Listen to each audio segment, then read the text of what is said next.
Hello everyone, so welcome to Jaidev classes for JRF in political science. कैसे हैं आप सब friend? This is Meenakshi Singh और आज हम लोग यहाँ पर डिस्कस करेंगे मोस्ट इम्पॉर्टेंट MCQs। सो मैंने आप सभी को होमवर्क के लिए क्वेश्चन दिया था और होमवर्क वाला क्वेश्चन आप लोगों का ये था कि इसमें असर्शन रीज़न देखना था।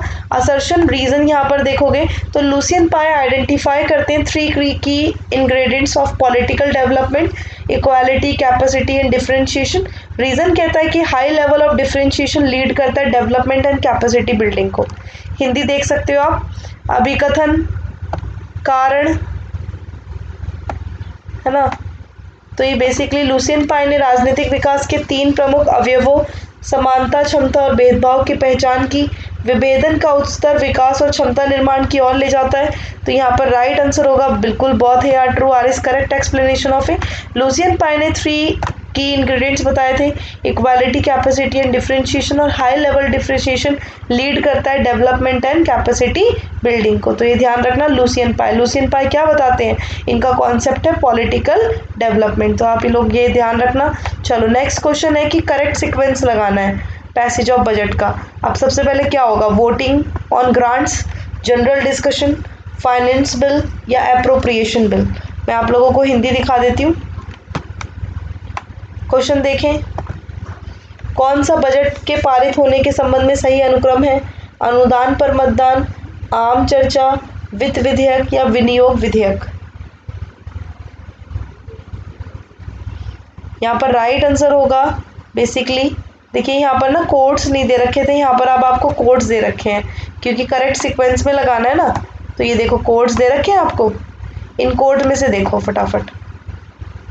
सबसे पहले क्या आएगा, ये मैंने आप लोगों को करवाया है, जब मैंने बजट पढ़ाया था तब कराया था ना। सबसे पहले देखो, सबसे पहले तो आप लोगों का फाइनेंस बिल आएगा, है ना। सबसे पहले फाइनेंस बिल, उसके बाद उस पर क्या होगा, उस पर जनरल डिस्कशन होगा, फिर क्या होगा, फिर वोटिंग होएगी और उसके बाद उसको अप्रोप्रिएट किया जाएगा, है ना। तो ये ध्यान रखना, 20 का राइट आंसर होगा। तो यहाँ पर क्वेश्चन है कि कौन सा directive principle of state policy का नहीं है, right to educate means of livelihood, protection of language, script or culture of minority, states shall endeavor to raise the level nutrition and standard living, improve public health, develop करना cottage industries को। हिंदी देख सकते हैं, कौन सा राज्य नीति निषेध तत्व का सिद्धांत नहीं है, आजीविका के पर्याप्त साधनों का अधिकार, अल्पसंख्यकों की भाषा, लिपि और संस्कृति को संरक्षण देना, राज्य पोषण और जीवन स्तर को बढ़ावा देना, स्वास्थ्य में सुधार करने का प्रयास करना, कुटीर उद्योगों का। तो यहाँ पर अल्पसंख्यक वाला हो जाएगा क्योंकि आप देखो फंडामेंटल राइट 29 और 30 जो है वो बेसिकली आप लोगों का इनसे आ जाता है, protection of language, script of minorities. ठीक है, ये ध्यान रखिएगा। नेक्स्ट क्वेश्चन है असर्शन रीजन। असर्शन ये कह रहा है और रीजन ये कहता है। देखो असर्शन कहता है कि president of India is indirectly elected, president of India को इनडायरेक्ट इलेक्ट किया जाता है। रीज़न कहता है कि जो under a parliamentary system of government जो हेड होते हैं स्टेट के, वो नॉमिनल हेड होते हैं, नाम मात्र के। देखो हिंदी, भारत के राष्ट्रपति का चुनाव अप्रत्यक्ष रूप से होता है। कारण कहता है कि सरकार की संसदीय प्रणाली के तहत राज्य का मुखिया केवल नाम मात्र का प्रमुख होता है। तो यहाँ पर राइट आंसर इज बहुत है यार, true are is correct explanation of it.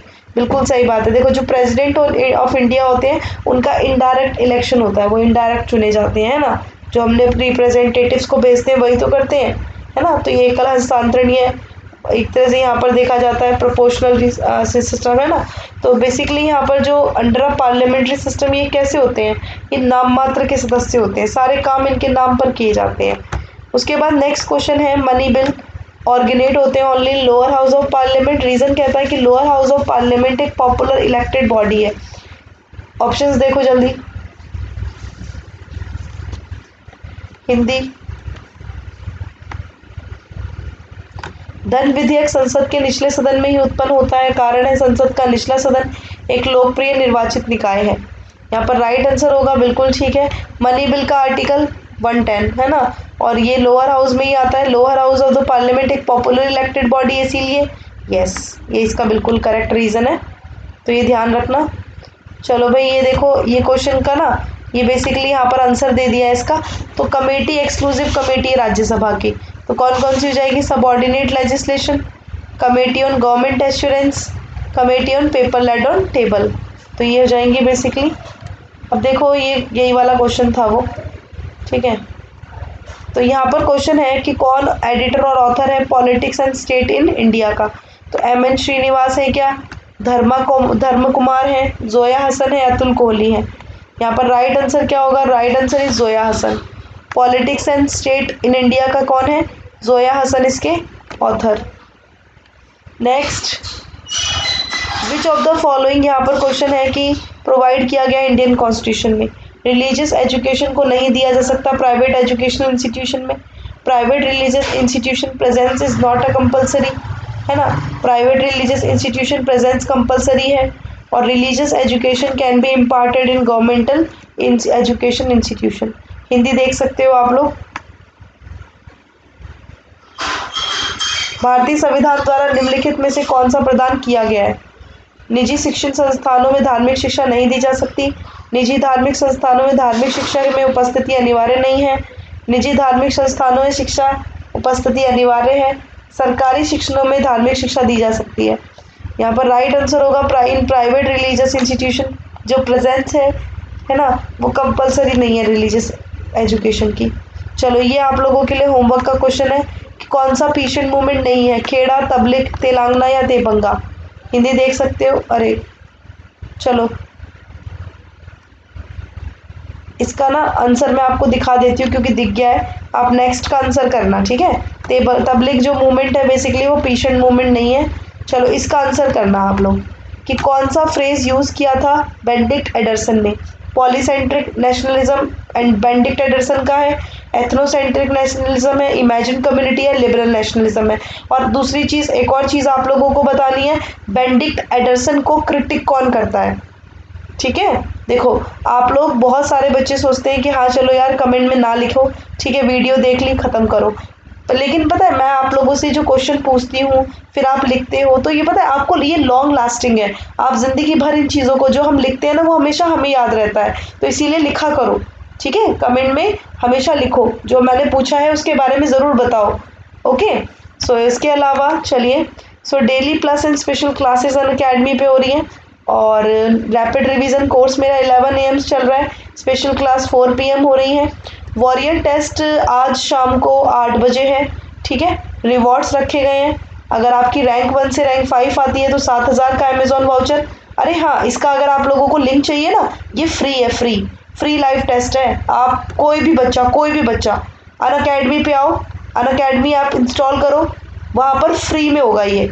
आपको बस टेस्ट देना है, अगर आपकी रैंक आती है तो आपको ये अमेजोन वाउचर मिल सकते हैं 7000 का, 5000 का, 3000 का, 2000 का, ठीक है। रेफरल कोड लगाना मीनाक्षी लाइव, जब आप एंटर करोगे ना तो रेफरल कोड मांगेगा, तो मीनाक्षी लाइव यूज़ करना। Special classes revision series MCQs पर हो रही है 4 PM। Mock test political science पर 8 PM चल रहे हैं। Practice until you master it weekly full mock test होते हैं, ये प्लस वालों के लिए हैं। और अगर आप फ्री वाले हैं तो मंडे, वेडनेसडे, फ्राइडे होते हैं, ठीक है। प्लस सब्सक्रिप्शन आप लोग ले सकते हो। देखो ये जो प्राइजेस आप लोगों को दिए हुए हैं इसमें आपको यूज़ करना है मीनाक्षी लाइव, ठीक है। इसको मैं फिल कर देती हूँ, मैंने एक्चुअली एक बनाया था, ठीक है। इसको मैं फिल कर देती हूँ। इसमें आपको क्या लगाना है, मीनाक्षी लाइव लगाना है, ठीक है। मीनाक्षी लाइव लगाना है, तो ये ध्यान रखना, मीनाक्षी लाइव जब आप यूज़ करोगे, मीनाक्षी लाइव साथ में है, ठीक है, ध्यान रखना सब साथ में है, तो आपको 10% का डिस्काउंट मिलेगा। और इसके अलावा देखिए, आइकॉनिक लेना चाहते हो आइकॉनिक ले सकते हो, यहाँ पर इसके अपने खुद के बेनिफिट्स हैं, ठीक है। आइकॉनिक के यूज़ करना Meenakshi live for getting 10% discount, ये रहा मीनाक्षी लाइव, ठीक है, यही यूज़ करना है। And keep smiling, keep growing, let's crack JRF। Thank you and thanks for watching, bye bye to all, thank you.